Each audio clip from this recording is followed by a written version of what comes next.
जिंदाबाद, जाने की जनता जिंदाबाद। सभी लोग से यही निवेदन है कि दीदी के पास थोड़ा समय कम है, हम चाहेंगे कि दीदी अपना 2 बात रखेंगी और उसके बाद हम लोग निकलेंगे यहाँ से। पाटलिपुत्र लोकसभा के अंतर्गत आने वाले फुलवाड़ी विधानसभा के पुनपुन प्रखंड के चानी डी पे आप लोगों ने जिस तरह से अपनी बेटी का और इंडिया गठबंधन के प्रत्याशी का स्वागत किया, इसके लिए मैं तहे दिल से आप सबका आभार व्यक्त करती हूँ और यहाँ मौजूद सभी लोगों को प्रणाम करती हूँ। आप सब लोग को पता है कि 2024 का चुनाव चल रहा है और 2024 का ये जो चुनाव है ये कोई आम चुनाव नहीं है। ये देश बचाने का चुनाव है, ये लोकतंत्र बचाने का चुनाव है और ये संविधान बचाने का चुनाव है। एक तरफ आप लोग ने सुना होगा कि भाजपा के बड़े बड़े नेताओं ने बयान दिया कि 400 पार आ जाएगा तो संविधान में वो लोग संशोधन कर देंगे। संविधान और आरक्षण किसी भाजपा के नेता की देन नहीं है, ये हमारे बाबा साहब भीमराव अंबेडकर की देन है। मैं आप सबको कहने आई हूँ कि अगर शायद इस बार आप और हम चूक जाएंगे और इस सरकार को उखाड़ नहीं फेंकेंगे तो शायद इस देश में अगला चुनाव भी नहीं होगा। आपका और हमारा जो वोट का अधिकार है इसको भी भाजपा और आरएसएस वाले लोग छीनने का काम करेंगे।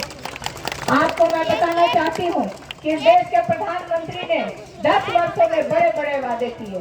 पहला वादा बेरोजगार भाइयों से किया कि प्रत्येक वर्ष 2 करोड़ नौकरी देंगे, जो कि इन 10 वर्षों में 20 करोड़ होता है। प्रत्येक व्यक्ति के खाते में 15-15 लाख रुपए आएगा। किसानों पर से कहा गया कि उनकी आय दुगनी करेंगे, एमएसपी लागू करेंगे। महिलाओं को कहा गया कि महंगाई पे काबू पाएंगे, महंगाई को कम करेंगे। गरीब परिवार को कहा गया कि उनको पक्का मकान देंगे, लेकिन एक भी वादा 10 वर्षों में उन्होंने पूरा करने का काम नहीं किया। यही अगर सबसे ज्यादा इस देश के प्रधानमंत्री नरेंद्र मोदी जी ने ठगने का काम किया तो वो हमारा बिहार राज्य है।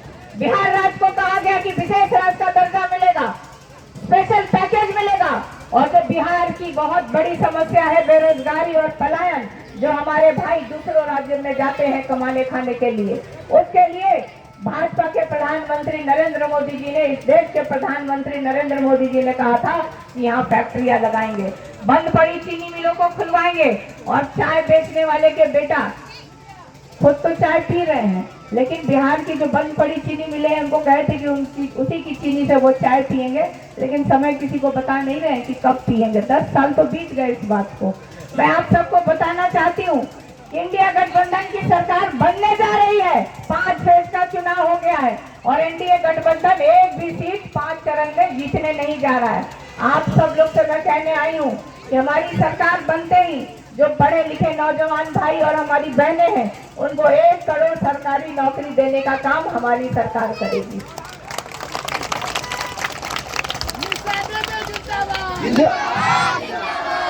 जो गैस सिलेंडर है नरेंद्र मोदी जी 1200 रुपए का दे रहे हैं, हमारी सरकार उसको 500 रुपए करने का काम करेगी। जो वृद्धा पेंशन आज 400 रुपए है, हमारी सरकार बढ़ा के उसको 1000 रुपया करने का काम करेगी।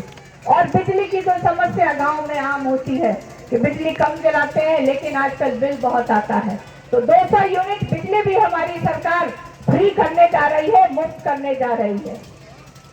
और जो गरीब परिवार की हमारी बहनें हैं, रक्षाबंधन के त्योहार पे 1 लाख रुपए की सहायता राशि भी हमारी सरकार देने का काम करेगी। मैं आप सबसे कहने आई हूँ कि 1 जून को पाटलिपुत्र लोकसभा का वोटिंग होना है और आप सबके बीच अभी मैं आपका आशीर्वाद और आपका बहुमूल्य वोट मांगने आई हूँ। आप सब लोग एकजुट होकर के उसे वोट देने का काम करें। महागठबंधन जिंदाबाद, राष्ट्रीय जनता दल जिंदाबाद, यहाँ जितनी जनता मौजूद है सब जिंदाबाद। बहुत बहुत धन्यवाद आप सब लोग का।